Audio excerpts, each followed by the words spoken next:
La saison 3 de Squid Game conclut la série coréenne mais n'en termine pas avec l'histoire de In-ho. Voici des théories et faits sur son avenir. Allons. C'est l'heure de l'histoire, mon poulet au miel. On ouvre les petits volets. Cœur vaillant, œil sur la balle, on ne peut pas perdre.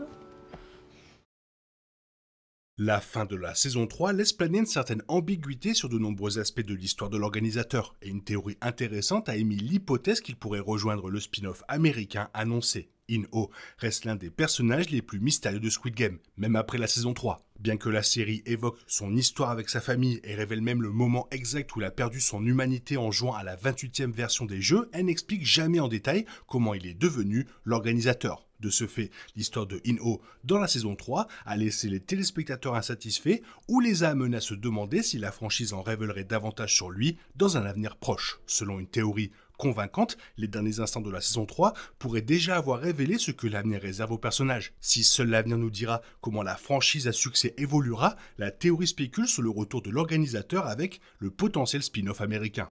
L'arc final de la saison 3 m'a laissé penser que In-ho avait enfin réalisé à quel point les jeux étaient déjantés. Après avoir vu le joueur 456 sacrifier sa vie, il a apparemment compris que tous les humains ne sont pas identiques, ce qui l'aurait poussé à abandonner son rôle d'organisateur. Bien que cela soit encore possible, selon une théorie, la scène finale de la saison 3 semble indiquer que l'aventure de l'organisateur est en fait loin d'être terminée. Avant le générique de fin de la saison 3, In-ho regarde une femme jouer au Dakji avec un homme. Il réalise rapidement que la femme est une recruteuse et cherche probablement des joueurs pour la version américaine des jeux. Cette séquence souligne non seulement l'ampleur bien plus importante des jeux qu'on ne le pensait, mais semble aussi préfigurer la suite de l'histoire d'In-ho. Selon des théories, après la scène finale de la saison 3, l'histoire de In-ho pourrait prendre deux directions intrigantes.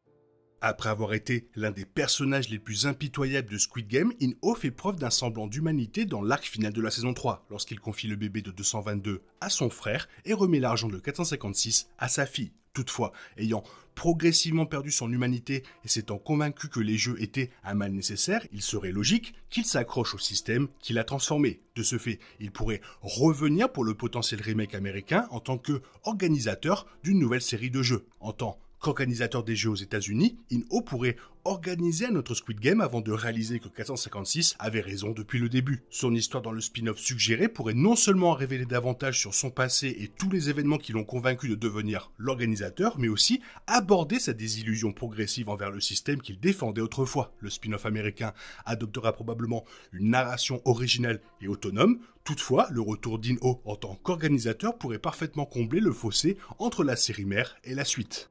Le sacrifice ultime du joueur 456 semble avoir un impact profond sur l'organisateur, ce qui le pousse plus tard à faire le bien plutôt que de continuer les jeux. Le spin-off américain de Squid Game pourrait s'inspirer du même thème et montrer comment In-ho poursuit l'œuvre de 456. Tout comme le joueur 456 a rejoint la version sud-coréenne des jeux pour démanteler le système de l'intérieur, In-ho pourrait faire de même dans les jeux américains en y entrant comme joueur. Comme 456, il a déjà remporté les jeux une fois. Il aurait donc apparemment le QI et l'expérience nécessaire pour les remporter à nouveau avant de trouver un moyen de les arrêter définitivement. Contrairement à 456, l'histoire d'In-ho serait bien plus complexe. Le joueur 456 a appris à détester les jeux dès son arrivée. In-ho, au contraire, devint l'architecte de la cruauté qui les animait. Dans son cheminement vers la fermeture des jeux, In-ho serait probablement confronté à des défis moraux bien plus importants que 456, ce qui rendrait son histoire potentielle encore plus captivante. 456 était sur le point de perdre son humanité vers la fin des jeux et il a même franchi une limite morale en tuant 388. De ce fait,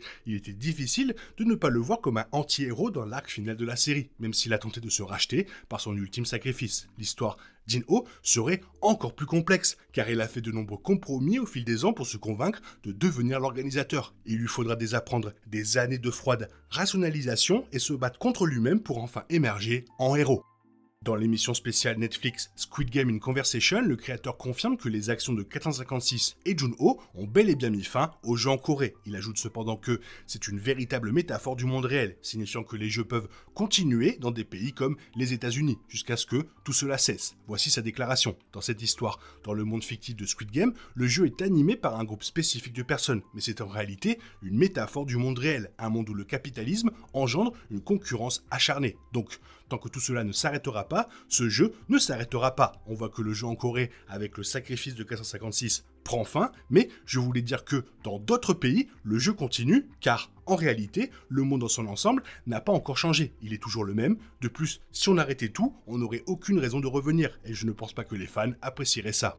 Squid Game se conclut sur une note complexe, avec quelques questions persistantes, dont la plus importante, tout cela en valait-il la peine? 456 et d'autres sont morts en essayant de mettre fin au jeu et de se protéger mutuellement, et n'ont remporté que de maigres victoires. Au prix de la vie de tous les autres joueurs, le bébé de 222 est sauvé, et la version coréenne des jeux est désormais finie. Cependant, Wang comprend que le capitalisme est un système mondial et que les personnages de la série phare ne peuvent pas changer le monde d'un seul coup. De plus, les VIP qui financent les jeux disposent manifestement des ressources nécessaires pour accueillir des projets internationaux. Il est logique que si le site coréen était compromis, ils iront tout simplement voir les Squid Game dans un autre pays, et comme les jeux coréens étaient pour les VIP les meilleurs jeux, il serait logique qu'ils choisissent In-Oh comme organisateur, étant donné qu'il est l'artisan des jeux coréens, et par extension, motiverait les téléspectateurs à regarder. La confirmation par Wang de la fin des jeux coréens clôt ce chapitre et indique que 456 a atteint une partie de son objectif, mais cette cruauté est encore plus grave, et cela, bien sûr, permet à la franchise de perdurer un certain temps. Même si l'apparition de Cate Blanchett dans la séquence finale de la saison 3 laisse entrevoir un potentiel spin-off, aucune annonce officielle n'a été faite concernant sa production, même si certains médias parlent d'une production en décembre. Tant que Netflix n'aura pas officialisé sa sortie, l'avenir de la franchise Squid Game reste incertain. Il serait néanmoins logique que la suite spéculée s'inspire du récit de la saison 3 de Squid Game, tout en essayant de trouver ses marques. Les spin-offs et les reboots sont souvent perçus comme des extensions forcées d'univers fictifs existants, et à juste titre. Le spin-off américain de Squid Game pourrait également susciter des réactions mitigées au départ pour cette raison. Cependant, le retour de Lee Byung-hun dans le rôle d'In-Oh dans la série pourrait aider le public à se familiariser avec le spin-off, car il permettrait de relier plus ou moins le nouveau scénario au cœur émotionnel et thématique de la série originale. Ayant également joué dans des films hollywoodiens comme G.I. Joe et les 7 mercenaires, il pourrait faire le lien parfait entre les versions coréennes et occidentales de Squid Game. La scène finale de Squid Game est une mise en scène très intrigante pour un spin-off qui reconnaît la réalité selon laquelle les pratiques exposées par cette série sont très difficiles à arrêter. Personnellement, j'ai quelques inquiétudes, tout en étant impatient, concernant la prochaine série Squid Game en anglais, car la simple implication que les jeux continueront jusqu'à ce que le monde change pourrait être plus percutante que de montrer les mêmes erreurs encore et encore sans nouvelle issue. Toutefois, si David Fincher a l'intention d'explorer encore plus de nuances insoupçonnées de cette construction, Squid Game peut avoir tout autant d'impact après la fin de la série phare coréenne. Quel meilleur endroit pour enfoncer le clou que Los Angeles, ville d'espoir et de rêve où la plupart des gens feraient n'importe quoi pour une chance de briller et un mois de loyer. Une source proche de Squid Game aurait déclaré à Rolling Stone que le cliffhanger n'était pas propice à des spin-offs ou à de futures histoires. Pour le moment, cela ne nie pas pour autant que le spin-off de David Fincher, dont on entend beaucoup parler, soit en développement chez Netflix. Selon de récentes informations non confirmées, Fincher et Netflix seraient en désaccord sur le titre de la série. Fincher souhaiterait abandonner Squid Game et le remplacer par un jeu américain reconnaissable. Naturellement, Netflix souhaiterait conserver le titre Squid Game. Ni Netflix ni Fincher n'ont confirmé ou infirmé publiquement ces informations. Cela dit, il semble tout à fait surprenant qu'une série américaine Squid Game soit en développement et que la série phare se termine par un suspense qui confirme l'existence d'une branche américaine du jeu. Fincher pourrait apporter une nouvelle vision, enrichissant les idées originales du créateur. Artistiquement, Fincher est incontestablement capable de créer un style sombre et psychologiquement imposant, compte tenu de ses meilleurs films, dont Fight Club, Gone Girl et Zodiac. Une version américaine de Squid Game serait identique à l'original, théoriquement, mais totalement différente dans sa réalisation. Les joueurs seraient issus d'un melting pot culturel, disons d'Hawaï à la Californie, en passant par New York et tous les États intermédiaires. Fincher pourrait également aborder le sujet des immigrants venus aux États-Unis en quête du rêve américain, mais qui n'y rencontrent que difficultés et surtout discrimination. Il est certain qu'il existe un terrain fertile dans la culture américaine pour explorer davantage les thèmes de Squid Game. Ce qui nous laisse 3 choix pour In-Oh dans le futur de la série. Organisateur avec les jeux, organisateur contre les jeux ou joueur. Toi, qu'est-ce que tu en penses? Fais-le moi savoir dans la zone commentaire, sinon comme d'habitude, bisous bisous, bye bye. Il est impossible de compter sur les autres de nos jours, on est obligé de tout faire soi-même. Je me trompe? Rien de grave, j'avais tout prévu. Où va le monde, je vous le demande.